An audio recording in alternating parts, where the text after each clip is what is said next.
Good evening friends, welcome to all from my channel Dakshika classes. Now आज हम पढ़ेंगे वीएन फर्स्ट ईयर का इंपॉर्टेंट टॉपिक मोटिवेशंस। अभिप्रेरणा क्या होती है? अभिप्रेरणा एक्चुअल में होता क्या है? प्रोत्साहन, अंदर से जो क्रिया हमारी जागृत होती है उसे मोटिवेशंस कहते हैं। अभिप्रेरणा अंग्रेजी शब्द मोटिवेशन का हिंदी पर्याय है। अभिप्रेरणा क्या है? अंग्रेजी शब्द मोटिवेशन का हिंदी पर्याय है जिसका अर्थ प्रोत्साहन होता है। मोटिवेशन लैटिन भाषा के मोटम शब्द से बना है जिसका अर्थ होता है मोशन, गति। अतः कार्य को गति प्रदान करना ही अभिप्रेरणा मोटिवेशन से। तो एग्ज़ाम की दृष्टि से आपको बहुत इंपॉर्टेंट है, एग्ज़ाम में ये कौन से शब्द से बना मोटिवेशन, इसकी भाषा क्या है पूछ लिया जाता है। कौन सा शब्द है? मोटिवेशन शब्द है और भाषा है मोटम। तो एग्ज़ाम की दृष्टि से बहुत इंपॉर्टेंट, एग्ज़ाम की दृष्टि से ये बहुत इंपॉर्टेंट क्वेश्चन है। अभिप्रेरणा की डेफिनेशन एग्जाम में हमेशा पूछी जाती है। गुड की परिभाषा तो काफ़ी इंपॉर्टेंट है। गुड के शब्दों में प्रेरणा की परिभाषा: प्रेरणा कार्य को आरंभ करने, जारी रखने और नियमित करने की प्रक्रिया है। Motivation is the process of arousing, sustaining and regulating activity good के अकॉर्डिंग। तो वही लिखा है, प्रेरणा कार्य को आरंभ करने और जारी रखने की। मतलब हम अगर कोई गवर्नमेंट जॉब चाहते हैं तो हम तब तक पढ़ेंगे जब तक हम उस मोटिव को प्राप्त कर लेते। तो ये मोटिव नहीं होना चाहिए कि हमारे अंदर से मोटिव जागृत हुआ, किसी को हमने देखा कि इसकी गवर्नमेंट जॉब लग गई तो लगा कि मुझे भी पानी है, तो बस आज बुक उठाई और कल बुक बंद करके रख दी। तो ये मोटिव नहीं होना चाहिए। ये मोटिव होना चाहिए कि मुझे जब तक मैं उस गवर्नमेंट जॉब को प्राप्त ना कर लूँ तब तक मैं कंटिन्यू रखूँगी अपना पढ़ाई, जब तक मैं उस गोल को प्राप्त नहीं कर लूँ। तो मोटिव ऐसा नहीं होना चाहिए कि आज पढ़ा और कल बुक बंद करके रख ले। मतलब कार्य को आरंभ रखना है, मतलब कार्य को आरंभ किया है तो जारी रखना है। और जारी रखने के लिए हमें नियमित रूप से तब तक रखना है जब तक हम गोल को प्राप्त ना कर लें। तो यही गुड की परिभाषा है। इन्होंने यही लिखा है, प्रेरणा कार्य को आरंभ करने। आरंभ ये भी नहीं है कि आरंभ कर लिया और जारी नहीं रखा और नियमित नहीं रखा। तो आरंभ करके जारी रखने और जब तक हम गोल को प्राप्त ना तब तक नियमित रखने की प्रक्रिया है। नेक्स्ट हमारा अभिप्रेरणा की परिभाषा, मोटिवेशन की डेफिनेशन क्या है मोटिवेशन के? स्किनर के अनुसार अभिप्रेरणा सीखने का सर्वोत्तम राज्य मार्ग है। अब ये तीनों भी एग्जाम की दृष्टि से इम्पोर्टेंट है। तो स्किनर, जैसे स्किनर में नर आ रहा है आखिरी में, नर माने मनुष्य, तो राजमार्ग, नर क्या होता है? पुरुष, राजमार्ग पे चला। तो इस हिसाब से भी आप ट्रिक के माध्यम से भी इस डेफिनेशन को याद रखते हैं। स्किनर में नर आ रहा है और राजमार्ग, पुरुष राजमार्ग पे चला। गुड के अनुसार, गुड क्या कहते हैं? अभिप्रेरणा कार्य को आरंभ करने, जारी रखने की प्रक्रिया है। मतलब कोई बच्चा अगर वो रोज़ पढ़ रहा है तो गुड अच्छा कार्य कर रहा है, जारी रख रहा है, तो गुड के अनुसार जारी रखने की प्रक्रिया। इस ट्रिक के माध्यम से भी आप याद रख सकते हैं। मैकडूगल क्या कहते हैं?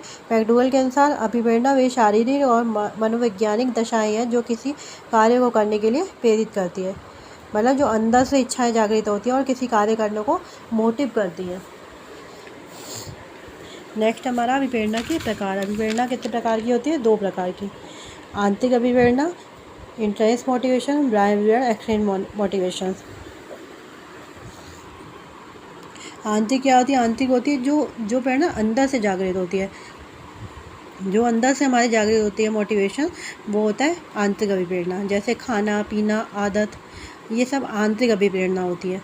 मतलब भूख लगेगी तो हमें खाना पड़ेगा, प्यास लगेगी तो पानी भी पिएंगे, तो ये आंतरिक अभिप्रेरणा होती है। और बाह्य अभिप्रेरणा क्या होती है? बाहरी तत्वों से जागृत होती है। जैसे दंड, पुरस्कार एग्जाम में बहुत पूछा जाता है। परिपक्वता जो होती है बाह्य अभिप्रेरणा। External motivations.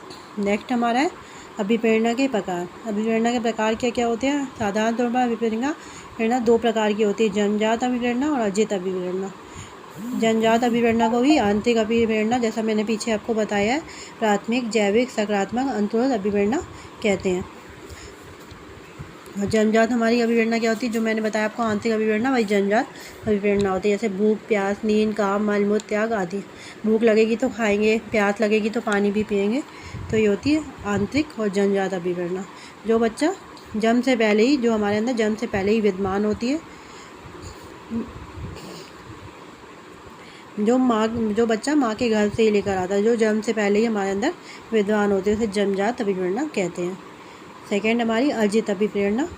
जैसे ब्राह्य अभिवर्णन अभी हमने पीछे पढ़ा, ब्राह्य अभिवर्णन, कोई अर्जित अभिवर्णन, द्वितीयक अभिवर्णन, अजैविक अभिवर्णन और नकारात्मक और सामाजिक अभिवर्णन कहते हैं।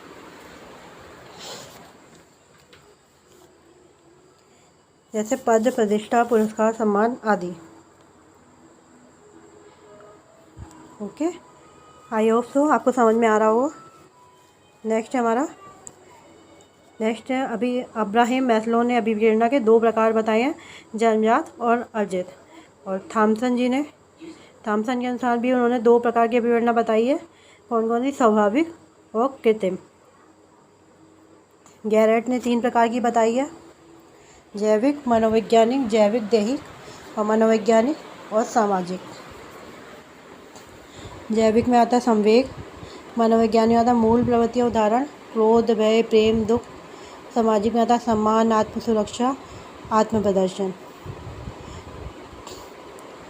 अभिप्रेरणा चक्र क्या होता है? मनोवैज्ञानिक ने अभिप्रेरणा की प्रक्रिया को स्पष्ट करने के लिए अभिप्रेरणा चक्र का प्रतिपादन किया है। इसमें 3 सोपान होते हैं, आवश्यकता, चालक, ड्राइव, आवश्यकता नीड, चालक ड्राइव, और प्रोत्साहन, उद्दीपक, इंसेंटिव। आवश्यकता क्या होती है? प्राणी के शरीर में जब तक किसी भी चीज़ की कमी या यति की अवस्था किसी कारण से उत्पन्न होती है तो उसे आवश्यकता कहते हैं। मतलब आवश्यकता क्या है कि उस प्राणी को पता होना चाहिए कि ये मेरे लिए ज़रूरी है कि नहीं है, कि इंसान को पता होना चाहिए कि हमारे लिए ज़रूरी है कि नहीं। जैसे गवर्नमेंट जॉब की उसे आवश्यकता है तो उसे पता होना चाहिए मुझे इस गवर्नमेंट जॉब की नीड है, तो मैं इस गोल को प्राप्त करने के लिए जब तक मेहनत नहीं करूँगा, जब तक लड़ाई को जारी नहीं रखूँगा, जब तक अंदर से उसके अंदर मोटिवेशन नहीं आएगा, तब तक वो उस चीज़ को प्राप्त नहीं कर सकता। तो उसके अंदर मोटिवेशन आना ज़रूरी है। और नीड होएगी तभी मोटिवेशन आएगा। अगर नीड ही नहीं है, अगर वो पैसे वाले घर में उसे गवर्नमेंट जॉब की नीड ही नहीं है, तो वो क्यों करेगा? उसके अंदर मोटिवेशन ही नहीं जागृत होएगा तो वो उसको प्राप्त नहीं कर सकेगा। इसलिए नीड ज़रूरी है। नेक्स्ट हमारा चालक। यहाँ पे चालक है, चालक नहीं है। अंतर्बोध, प्रमोद, ड्राइव।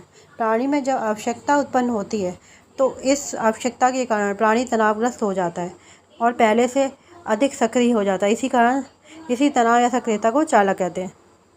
प्राणी में जब जो आवश्यकता उत्पन्न होती है, इस आवश्यकता के कारण प्राणी क्या होता है? डिप्रेस हो जाता है और पहले से अधिक सक्रिय हो जाता है। जब इंसान डिप्रेस होएगा, जब उसे बहुत ज़्यादा नीड होएगी, डिप्रेस होएगा, तो वह अधिक एक्टिव हो जाएगा कि मुझे पढ़ना ही पढ़ना है। बुक उठाएगा और बोलेगा आज तो मैं ये चैप्टर कंप्लीट करके ही रहूँगा, ये पढ़ के ही रहूँगा। मतलब मुझे अंदर से मोटिवेशन जो जागृत होता है। इसी तनाव या सक्रियता को चालक कहते हैं। और प्रोत्साहन प्राणी को अपनी तरफ आकर्षित करता है। इसकी प्राप्ति से आवश्यकता संतुष्ट होती है और चालक की चालकता में कमी आ जाती है। जब वो अपने गोल को प्राप्त कर लेता है, उसको गवर्नमेंट जॉब मिल जाती है, तो उसकी आवश्यकता क्या होती है? संतुष्ट हो जाती है और उसकी चालकता में, ड्राइव में कमी आ जाती है। तो ये आपको दिया हुआ है एक डायग्राम के रूप में, समझाने के रूप में। क्या है आवश्यकता? क्या है उसकी? प्राणी के शरीर में पानी की कमी। और चालक है प्यास, प्रोत्साहन, पानी। मतलब जब उसको शरीर में पानी की कमी होगी, पानी की उसको आवश्यकता होगी, नीड होगी, तो प्यास लग रही होगी। प्यास तभी लगेगी जब उसके अंदर पानी की कमी होगी, उसे तभी प्यास लगे। और प्रोत्साहन क्या? जब तक उसे पानी नहीं मिल जाता तब तक उसकी नीड नहीं, आवश्यकता नहीं पूरी होती। तो वही इसमें दिया है, भोजन की कमी। भूख लग रही है तो उसके अंदर भोजन की कमी होगी, और जब तक उसे भोजन नहीं मिल जाता तब तक उसको प्रोत्साहन के रूप में भोजन नहीं मिल जाता, तब तक उसकी नीड फुलफ़िल नहीं होगी। और नींद की वजह से, अगर उसे नींद आ रही है तो नींद भी लेना ज़रूरी है। तो जब तक वो सो नहीं लेगा तब तक उसकी नींद पूरी नहीं होगी। तो यही इसमें आपको डायग्राम के माध्यम से समझाया गया है कि प्यास बुझानी है तो पानी भी चाहिए। और प्रोत्साहन प्राणी को अपनी तरफ आकर्षित करता है। इसकी प्राप्ति के लिए संतुष्ट करता है। जब तक पानी नहीं मिल जाता तब तक उसकी आवश्यकता नहीं पूरी होती। जब तक उसे नौकरी नहीं मिल गई तो सभी समस्या सॉल्व नहीं होती। तो यही है कि प्रोत्साहन प्राणी को अपनी तरफ आकर्षित करता है।